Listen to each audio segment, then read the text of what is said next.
Welcome to রান্না বান্না। আজকের রেসিপি চিলি চিকেন।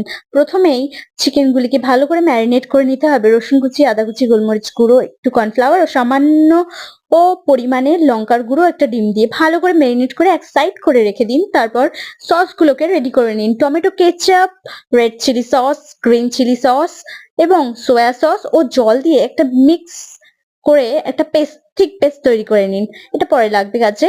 তারপর কড়াইয়ে তেল দিয়ে তাতে চিকেন পিস গুলো ওয়ান বাই ওয়ান একটু যাতে গায়ে না লেগে যায় সেভাবেই চেষ্টা করবেন। আমার এখানে লেগে গেছিল, ওই জন্য একটু লেগে গেছিল চিকেন গুলো, এটাই, আর কিছু না।